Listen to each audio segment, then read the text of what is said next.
Hey friends, if you encounter this issue where right click is not working on Windows 11, then please watch this video. I will guide you through the process. First of all, try using your mouse with a different device to isolate whether the issue is with the mouse or your computer, and also change its battery.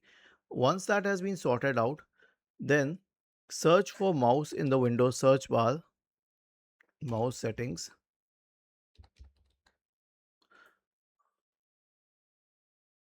and then make sure that this one is selected at left. Otherwise, the orientation is changed. After this is sorted, search for Device Manager in the Windows search bar. Go to Device Manager, expand the list for mice and other pointing devices. Right click and update the drivers for mice.